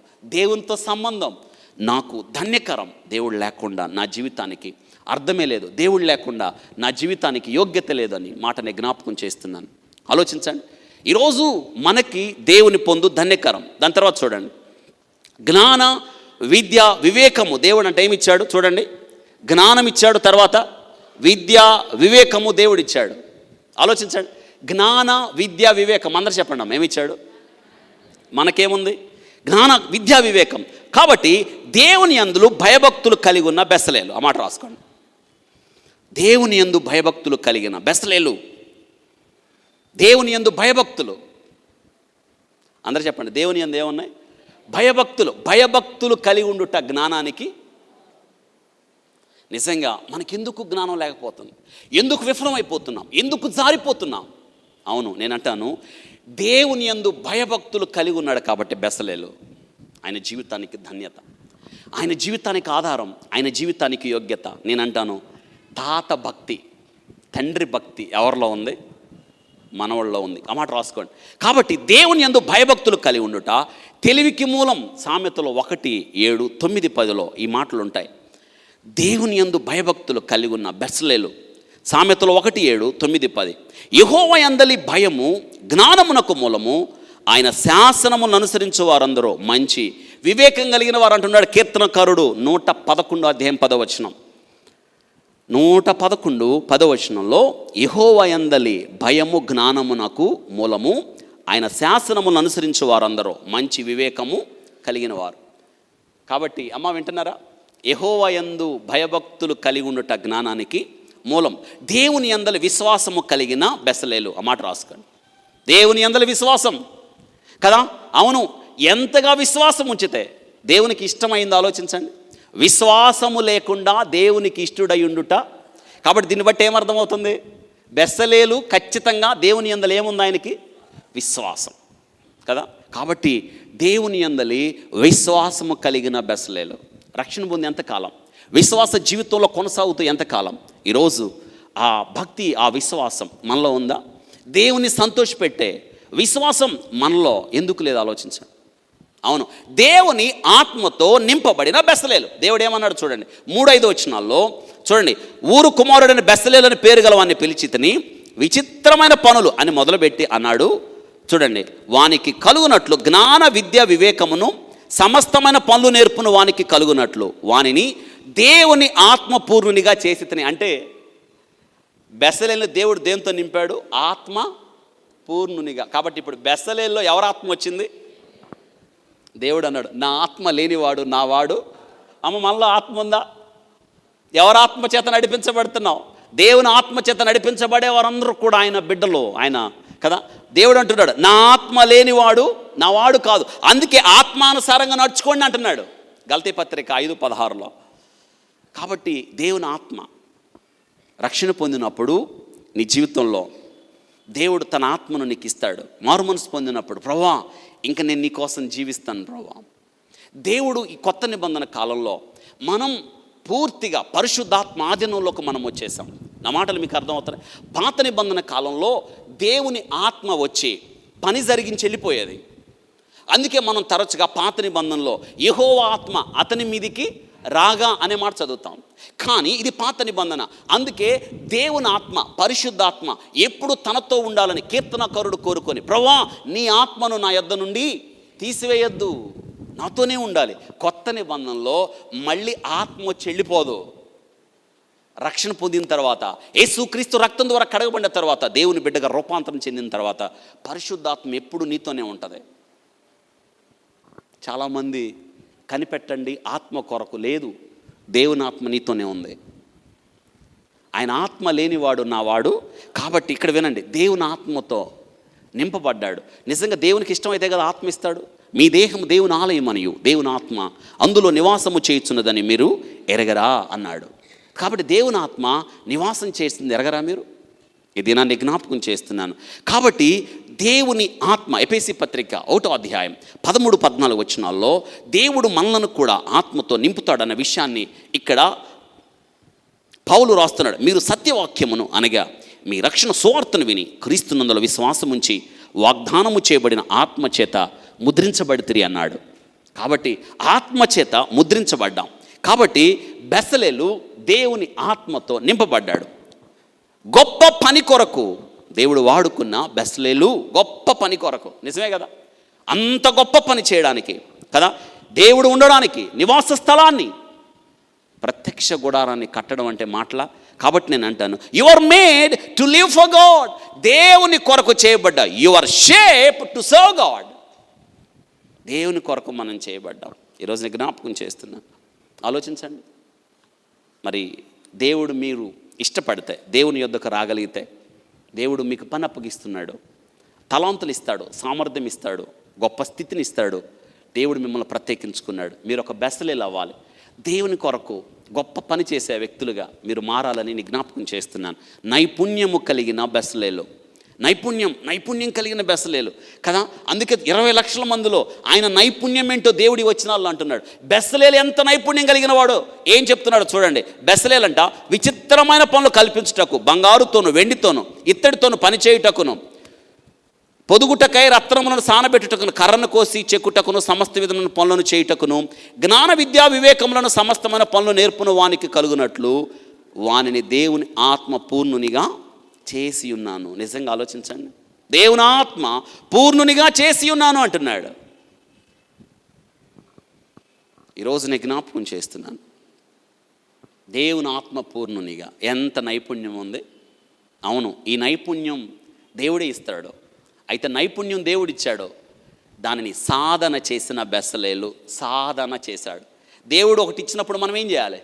సాధన చేయాలి కదా. దేవుడు ఒకవేళ మీకు ఎవరైనా పాటలు పాడే తలాంతి ఇస్తే, అమ్మ ఏం చేయాలి? మీరు అందరూ వారానికి వచ్చి ఒకసారి పట్టం కాదేడా కదా. ఏం చేయాలి?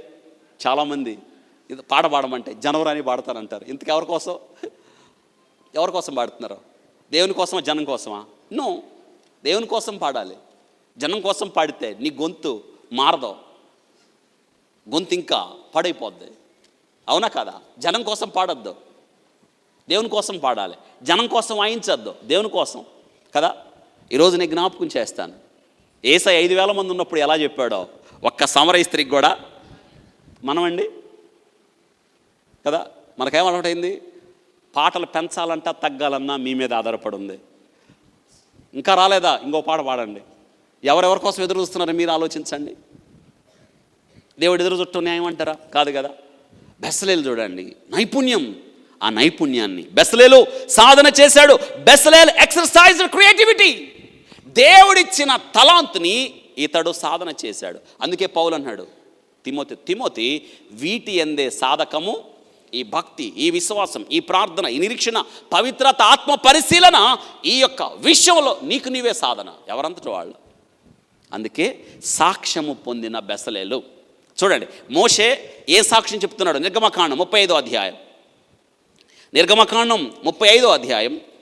మోషే చూడండి ఏ సాక్ష్యం చెప్తున్నాడో బెసలేలు గురించి. 30 నుంచి చదువుతున్నాను. నిర్గమకాండం 35:30. మరియు మోషే ఇశ్రాయేలుతో ఇట్లా నేను చూడుడి, యెహోవా ఊరు కుమారుడును ఊరు మనవడైన బెసలేను పేరు పెట్టి పిలిచి. మోషే ఇశ్రాయేలుకి చెప్తున్నాడు, ఇదిగో వినండి, దేవుడు బెసలేల్ని ఎలా పిలిచాడు? పేరు పెట్టి పిలిచి విచిత్రమైన పనులను కల్పించుటకు బంగారుతోను, వెండితోను, ఇత్తడితోను, పనిచేయుటకు రత్నములు సానబెట్టి పొదుగుటకును, చెక్కుటకును, విచిత్రమైన పనులను చేయుటకును, వానికి ప్రజ్ఞ వివేక జ్ఞానములు కలుగునట్లు దేవుని ఆత్మతో వాన్ని నింపి ఉన్నాడు కదా. నింపి ఉన్నాడు. ఇది ఇతని తలాంతు. మరి అహోలియాబుకి ఏమిచ్చాడు చూడండి 34. అతడును దాను గోత్రీకున్న అహీసామా కుమారుడైన అహోలియాబును ఇతరులకు నేర్పునట్లు వానికి బుద్ధి పుట్టించిన చెక్కడమేమి, చిత్రకారుడేమి, నీల ధూమ్ర రక్తవర్ణములతోనూ సన్ననారతోనూ బుటా పని చేయటం నేతనం చేయు సమస్తమైన పనులు అనగా ఏ పనిని చేయవారి యొక్క విచిత్రమైన పని కల్పించడం వారి యొక్క పనులను చేయనట్లు ఆయన వారి హృదయములలో జ్ఞానముతో, వారి హృదయాల్లో ఏముంచాడు? కాబట్టి మోషే చూడండి వాళ్ళిద్దరి గురించి ఎంత సాక్ష్యం చెప్తున్నాడు. దేవుడు వారికి జ్ఞానాన్ని ఇచ్చాడు. వారికి అందుకే క్రమశిక్షణ కలిగిన బెసలేలు, అహోలియాబు వీరికంట క్రమశిక్షణ ఉంది. చూడండి 38వ అధ్యాయం 22వ వచనం. 38:22 వచనం. యూదా గోత్రికుడును హూరు మరుడైన ఊరు కుమారుడైన బెసలేలు యెహోవా మోషేకు ఆజ్ఞాపించినదంతయు. ఎంత క్రమశిక్షణ! తన సొంత ఆలోచన లేదు, మోషే చెప్పినట్టే చేశాడు. ఎంత వినయము, విధేయత! అందరూ చెప్పండి, బెసలేలు సొంత ఆలోచన, మోషే చెప్పినట్ట? మోషేకి ఎవరు చెప్పారు? దేవుడు చెప్పాడు కదా. కొద్ది కాలం అయిన తర్వాత, మనకు మంచి పేరు వచ్చిన తర్వాత మనం ఏమంటాం తెలుసా? నువ్వు చెప్పేది ఏందంటాం. నాకు అన్నీ తెలుసు అంటాం అనమా? మాట్లాడినమ్మా తెలుసు అంటాం. నువ్వు చెప్పేది ఏంది అంటాం. నాకు తెలుసులే అంటాం. అన్నాడా? ఎంత క్రమశిక్షణ! మోషే చెప్పినట్టు. అంటే ఎవరు ఆధీనం కింద ఉన్నాడు? ఎవరి చేతి కింద ఉన్నాడు? దేవుని నీడలో మోషే చేతి కింద. అందుకే అండి బెసలేలు అంత గొప్పోడయ్యాడు కదా. గుడారం 1500 సంవత్సరాలు. ఆ గుడారం ఎవరు కట్టారు? దీన్నంటే ఎవరు కట్టారు కదా. ఒక ఇల్లు కడితే 100 సంవత్సరాలకు అయిపోద్ది కదా. 1500 సంవత్సరాలు దేవుడు బెసలేలు కట్టిన ఇంటిలో ఉన్నాడు. బెసలేలు కట్టిన నివాస స్థలంలో దేవుడు ఉన్నాడు. బెసలేలు జీవితం అంత ఆకర్షణ. బెసలేలు జీవితం ఎన్నడూ మోషేని ఎదిరించలేదు, మోషేను కాదనలేదు. మోషే చెప్పినదంతయు. ఎంత క్రమశిక్షణ! అవును కదా, ఎంత క్రమశిక్షణ! మోషే ఎంత మంచి సాక్ష్యం చెప్తున్నాడో చూడండి, ఎంత మంచి సాక్ష్యం. ఈరోజు అటువంటి సాక్ష్యం, క్రమశిక్షణ మనం కలిగి ఉండాలి. ఇక్కడ ఆసక్తికరమైన విషయం ఏంటో తెలుసా? ఈ యొక్క బెసలేలు, అహోలియాబులు వారు ఏదైతే దేవుని దగ్గర నుండి జ్ఞానం పొందారో, అటువంటి నైపుణ్యం నేర్చుకున్నారో, ఆ నైపుణ్యం చక్కగా దావీదు కుమారుడైన సొలొమోను అంటున్నాడు, తన పనిలో నైపుణ్యత కలిగిన వారిని ఎరుగుదువా? వారు అల్పుల ముందు కాదు, ఎవరి ముందు నిలబడతారు? రాజుల ముందు. అంత నైపుణ్యం. నీ ఏ ప్రొఫెషన్లో ఉన్నా, నువ్వు ఎక్కడున్నా, ఏ పని చేస్తున్నా, చిన్న కూలి పని కావచ్చు లేదా పెద్ద ఉద్యోగం కావచ్చు, నువ్వు ఎక్కడున్నా నువ్వు ప్రత్యేకంగా పనిచేయాలి దేవుని కొరకు. అలా చేసేటట్టు మన జీవితాలు మలుచుకోవాలి, దేవునికి లోబడి ఉండాలి. బెసలేలు లాంటి జీవితాన్ని మనం ఖచ్చితంగా జీవించి తీరాలి. ఇక్కడ వీళ్ళంట ఇతరులకు నేర్పిన బెసలేలు. తను ఏదైతే నేర్చుకున్నాడో, ఏ తలాంత్ అయితే పొందాడో. 35 నిర్గమకాండం 35వ అధ్యాయం 34వ వచనం చూడండి ఏముందో. అతడును దాను గోత్రీకున్న అహీసామా కుమారుడైన అహోలియాబును ఇతరులకు నేర్పునట్లు, అండర్లైన్, వారికి బుద్ధి పుట్టించను. వాళ్ళకు తెలుసుకున్నది ఇతరులకి అమ్మ ఏం చేశారు వాళ్ళు? నేర్పారు, ఇతరులకు నేర్పారు. ఈరోజు నేను జ్ఞాపకం చేస్తున్నాను, ఇతరులకు నేర్పుతున్నావా? నువ్వు విన్న వాక్యం, నువ్వు విన్న దేవుని యొక్క సత్యం ఇతరులకు నేర్పద్దా? ఖచ్చితంగా నేర్పాలి. ఈరోజు వాళ్ళంట ఇతరులకు నేర్పునట్లు ఏ స్థాయికి ఎదిగారు? ఇతరులకు నేర్పే స్థాయికి. అందరూ చెప్పండి, ఇతరులకు నేర్పే స్థాయి. నిజంగా దేవుని యందు భయభక్తులు, దేవుని యందు విశ్వాసం, దేవుని యందు నిరీక్షణ, దేవుని నీడలో ఉండడం ద్వారా బెసలేలు ఇతరులకు నేర్పే స్థాయికి వెళ్ళాడు. చివరికి ఒక మాట పూర్తి చేస్తాను. అప్పగించిన పనిని పూర్తి చేసిన బెసలేలు, అప్పగించిన పనిని పూర్తి చేస్తున్నాను. 40వ అధ్యాయం నిర్గమకాండం చివరి అధ్యాయం 17వ వచనం. అప్పగించిన పనిని పూర్తి చేసిన బెసలేలు 2వ సంవత్సరమున మొదటి నెలలో మొదటి దినమున మందిరము నిలబెట్టబడిన అయిపోయింది. అప్పగించిన పనిని బెసలేలు ఏం చేశాడు? అబ్బా అమ్మ అందరూ చెప్పండి, అప్పగించిన పనిని బెసలేలు ఎంత కష్టపడి ఉంటాడు కదా. రాత్రింబవళ్ళు మేల్కొని ఉంటాడు, ఇంకా తన నైపుణ్యాన్ని పొదును పెట్టుంటాడు కదా. ఎప్పుడైనా దేవుని వాక్యం గుర్తులున్నాయా? దేవుని వాక్యం ధ్యానిస్తూ తెల్లారిపోయింది అన్న సాక్ష్యం ఎవరి దగ్గర ఉందా? అమ్మ మాట్లాడండి, ఉందా సాక్ష్యం? దేవుని వాక్యం ధ్యానించేటప్పుడు తెల్లారిపోయింది అని చెప్పగలరా? మనం చెప్పే సాక్ష్యం, బైబిల్ అట్ట పట్టుకున్నానో లేదో, పడిపోయాను సార్, నిద్ర వచ్చేసింది, ఆవలింతలో, ఈ సాక్ష్యం తప్ప ఎప్పుడైనా చెప్పారా? తెల్లవారిపోయింది, దేవుని వాక్యం మొదలు పెట్టాను, తెల్లారి టైం చూసుకునేటప్పటికి 6 అయిపోయింది సార్ అని చెప్పారు ఎప్పుడన్నా? చెప్పరు. ఎందుకు తెలుసా? ఈరోజు ఈ ప్రపంచం మేల్కొల్పు ఎలా ఉంటుందో తెలుసా? ప్రపంచం నిద్రపోయినప్పుడు క్రైస్తవుడు ఆలోచిస్తాడు, ప్రపంచం నిద్రపోయినప్పుడు క్రైస్తవుడు తన మనసుకు పదును పెడతాడు. ఈ ప్రపంచం నిద్రపోయినప్పుడు క్రైస్తవుడు చేతులతో పనిచేస్తాడు. మనకు ముందు మార్గం వేసిన దేవుని బిడ్డలు అలాగే చేశారు. 20 లక్షల మందిలో ఎందుకు ప్రత్యేకమైన వాడంటే 20 లక్షల మంది కోసం ఒక్కడే కష్టపడి పనిచేస్తున్నాడు, ఇంకొకటి సహాయం తీసుకొని. నిజంగా ఆలోచించండి. ఈరోజు నేను జ్ఞాపకం చేస్తున్నాను, 1969 సంవత్సరంలో చంద్రమండలం మీదకి అపోల్లో వెళ్ళింది. అందులో 3 వెళ్ళారు. అందులో మొట్టమొదట కాలు పెట్టిన వాడు ఎవరో తెలుసా? నీల్ ఆర్మ్స్ట్రాంగ్. మీ అందరికీ తెలుసు నీల్ ఆర్మ్స్ట్రాంగ్. ఆయనతో పాటు 2వ వాడు కాలు పెట్టాడు, బర్డ్జ్ ఆల్డ్రిన్. మీకు వీళ్ళిద్దరు ఎవరి పేరు తెలుసు? నీల్ ఆర్మ్స్ట్రాంగ్. 2వ వాడు కాలు పెట్టినాడు ప్రపంచానికి తెలియదు. ఒక విషయం తెలుసా? తర్జన భర్జన అపోల్లో దిగినప్పుడు చంద్రమండలం మీద మొదట ఎవరిని దించుదాం అర్థం కాలేదు. ఎందుకో తెలుసా? మొదట కాలు పెట్టినోడే హీరో. ఈ ప్రపంచం ఉన్నంతకాలం మొదట కాలు పెట్టినోడే హీరో. ఎవరు అర్థం కాల. ఏం చేయాలో అర్థం కాల. ఓ పని చేద్దాం, ఈ నెల రోజులు వాళ్ళ జీవితాన్ని పరిశీలిద్దాం. ఎవరైతే వినయంగా ఉంటారో, ఎవరైతే అణకువగా ఉంటారో, ఎవరైతే వారి జీవితాన్ని ప్రభావితం చేస్తారో వారికి తెలియకుండా వారిని ఇచ్చేశారు. తెలుసా? ఆర్మ్స్ట్రాంగ్ ఎప్పుడు ఆయన దేవుని ధ్యానంలో ఉండిపోయేవాడు. మిగతా వాళ్ళు నిద్రపోతున్నా ఈ నిద్రపోయేవాడు కాదు. ఏదో దేవుని వాక్యంలో అన్వేషణ, దేవుని వాక్యం కొరకు తృష్ణ, భక్తి, విశ్వాసము, దేవుని యందల నిరీక్షణ అతన్ని వినయము కలిగిన వాడిగా చేసేసాయి. తెలుసా? అతను కాలు పెట్టడానికి కారణం ఏంటంటే దేవుని యందు భయం అతనికి విధేయత నేర్పింది. అందుకే డిసైడ్ చేశారు, ఈ ప్రపంచం ఉన్నంత వరకు నీల్ ఆర్మ్స్ట్రాంగే హీరో, అతనే కాలు పెట్టాలని. మొట్టమొదటి కాలు పెట్టాడు.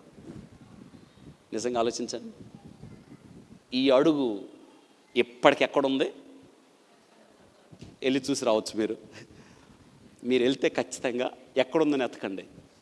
ఆ అడుగు ఖచ్చితంగా అక్కడే ఉంది. ఎందుకు ఈ మాట జ్ఞాపకం చేస్తున్నానంటే, అప్పగించిన పనిని పూర్తి చేసిన దేవుడు నీకు పని అప్పగించాడు.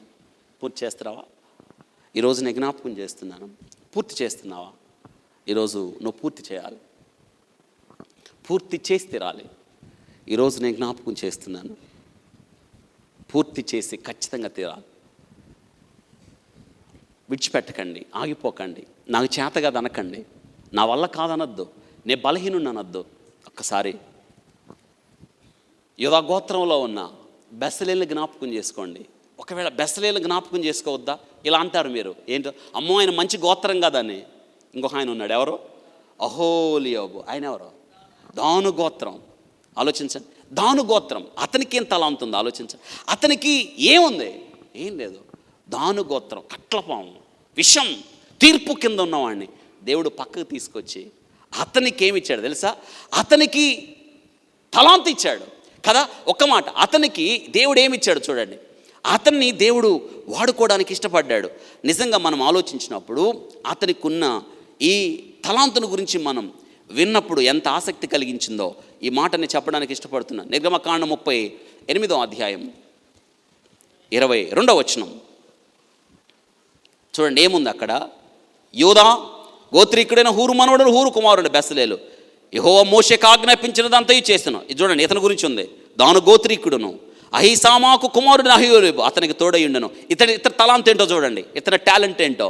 ఇతడు చెక్కువాడును, విచిత్రమైన పని కల్పించేవాడును, నీల ధూమ్ర రక్తవర్ణములతోను సన్నపు నారతోను బుటా పని చేయువాడై కదా. నేనంటాను, నీవు బెసలేలాగా ఉండలేవా? అయితే ఎట్టుండు. ఎట్టా పలకండి ఆ పేరు, మళ్ళీ మర్చిపోయారు. అహోలియోబు. ఆ పేరు అనుకుంటే అలాంటి ఇంటికి ఎవరితో మాట్లాడమాకండి, అప్పుడే వస్తాయి ఆ పేర్లు. అనుకుంటా ఉండాలి. ఈరోజు నీకు జ్ఞాపకం, దేవుడు అప్పగించిన పనిని చెప్పండి పూర్తి చేసిన బెసలేలు. ఈరోజు నీలో ఒక బెసలేలు, నీలో అహోలియోబు ఉన్నాడు. బయటికి తీయండి. ఇంకా దేవుని పని జరగాలి. అలా ఇలా కాదు, గొప్పగా ఊహించనంతగా మునుపు లేని ఉద్యమం, మునుపు లేని గొప్పతనం నీలో నుండి ఆ ఉద్యమం, ఆ గొప్ప భక్తి, విశ్వాసం బయటికి రావాలి. నువ్వు ఆకర్షణగా మారాలి, అనేకులకు దీవెనగా మార్చబడాలి. నువ్వు ఒక బెసలేలుగా, అహోలియోబుగా ఉండడానికి ప్రభు సహాయం చేయను.